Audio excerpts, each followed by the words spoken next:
মাননীয় সংসদ অ্যাডভোকেট শাহ মোহাম্মদ ওয়ারেস আলী মামুন ভাইয়ের জন্য দোয়া। জামালপুর 5 আসনের এমপি সুবহান রাব্বিকা রাব্বুল্লাহ।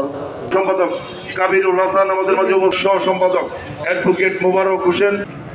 এ পর্যায়ে মঞ্চে আসুন সংগ্রামী সভাপতি সেলিনা বেগম শাখার বিপ্লবী জামালপুর জেলা শাখার সাবেক যুগ্ম সাধারণ সম্পাদক রিজভিয়াল জন্য বিনয়ের সহিত অনুরোধ করছি আজকের এই সভার সম্মানিত মন্ত্রমণি বিগত 12ই ফেব্রুয়ারি জাতীয় সংসদ নির্বাচনে যিনি জামালপুর সদর জামালপুর 5 আসন থেকে বিএনপি থেকে ধানের শীষ প্রতীক নিয়ে জামালপুর সদরের অভিভাবক তথা জামালপুর সদরের সংসদ সদস্য নির্বাচিত হয়েছেন।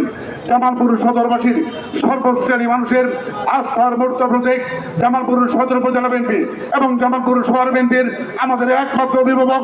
আজকের এই সমাবেশের সম্মানিত প্রধান অতিথি অ্যাডভোকেট শাহ মোহাম্মদ ওয়ারেস আলী মামুন এমপি মহোদয়কে বক্তব্য রাখার জন্য বিনয়ের সহিত অনুরোধ করছি।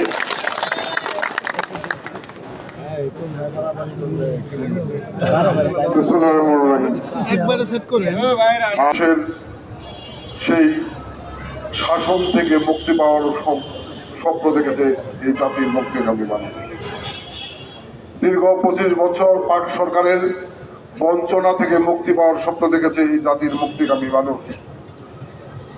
সেই মুক্তির স্বপ্নের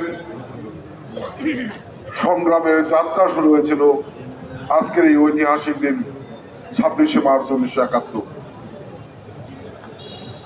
যে দিন এই জাতির আপামর জনসাধারণ মুক্তিকামী মানুষ, নির্যাতিত বঞ্চিত মুক্তিকামী মানুষ স্বাধীনতার যুদ্ধে ঝাঁপিয়ে পড়েছিল একটি ঘোষণাকে কেন্দ্র করে। জীবন বাজি রেখে রণাঙ্গনে সশস্ত্র যুদ্ধ করেছেন। দীর্ঘ 9 মাস সশস্ত্র যুদ্ধ হয়েছে। এই জাতির মুক্তিকামী মানুষকেও অনেক ত্যাগ স্বীকার করতে হয়েছে। 30 লক্ষ মানুষের জীবন গিয়েছে, 2 লক্ষ মামুনের ইজ্জত গিয়েছে। যারা মুক্তিযুদ্ধ সচক্ষে দেখেছেন, যাদের স্মৃতিতে আছে, খেয়াল করে দেখেন পাক হানাদার বাহিনী সেই যুদ্ধকালীন সময়ে অনেক এলাকায় বাড়ির পর বাড়ি, গ্রামের পর গ্রাম আগুন দিয়ে জ্বালিয়ে দিয়েছে। মা বোনরা, যুবতী মা বোনরা করে থাকতে পারে নাই। এবার যেমন সংগ্রামী ভাইয়েরা, আজকের এই মহান স্বাধীনতা দিবসে আমি সর্বপ্রথমে শ্রদ্ধার সঙ্গে স্মরণ করছি মহান স্বাধীনতার ঘোষক শহীদ রাষ্ট্রপতি জিয়াউর রহমানকে, এবং সেই সাথে শ্রদ্ধা করে স্মরণ করছি যারা স্বাধীনতা যুদ্ধে অংশগ্রহণ করে শহীদ হয়েছেন, সেই সকল শহীদদের প্রতি শ্রদ্ধা নিবেদন করছি। সংগ্রামী বন্ধুগণ, স্বাধীনতা মানেই জিয়াউর রহমান। স্বাধীনতা যেখানে শেখ মুজিবুর রহমান ব্যর্থ হয়েছিল, সেখানেই জিয়াউর রহমানের সফলতা অর্জন হয়েছিল। শেখ মুজিবুর রহমান স্বাধীনতা ঘোষণা দিতে ব্যর্থ হয়েছিল, সেখানে শহীদ রাষ্ট্রপতি জিয়াউর রহমান স্বাধীনতার ঘোষণা দিয়ে শুধু ঘোষণাই দেননি, তিনি প্রত্যক্ষ যুদ্ধ করে এই দেশকে স্বাধীন করেছিলেন। সংগ্রামী বন্ধুগণ, স্বাধীনতার পরে শেখ মুজিবুর রহমান যখন 2.5 বছর ক্ষমতায় ছিল, তখন এই বাংলাদেশের মধ্যে যে বিশৃঙ্খলা সৃষ্টি হয়েছিল, দুর্ভিক্ষ হয়েছিল, সেই কারণে দেশ পরিচালনায় শেখ মুজিবুর রহমান ব্যর্থ হয়েছিল।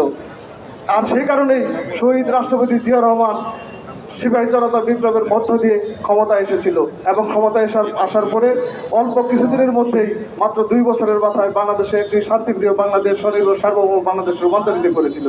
আমি যে কথাটি বলতে চাই, বর্তমানে দীর্ঘ চড়াই উত্তরায়ের মধ্য দিয়ে আমরা গত 12ই ফেব্রুয়ারি নির্বাচনে বিএনপি সরকার গঠন করেছে, সেই এবং কেন্দ্রীয় নির্বাহী কমিটির সহ সাংগঠনিক সম্পাদক জননেতা জনাব অ্যাডভোকেট শাহ মোহাম্মদ ওয়ারেস আলী মামুন আমাদের মাঝে উপস্থিত হয়েছেন।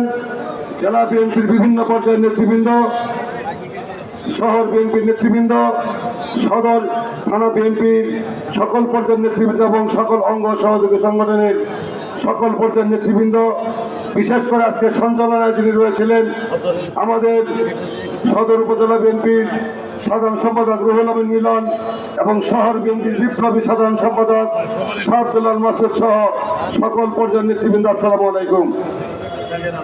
মহান স্বাধীনতা জামালী রঞ্জু ভাইকে মঞ্চে আসন গ্রহণ করার জন্য আহ্বান জানাচ্ছি।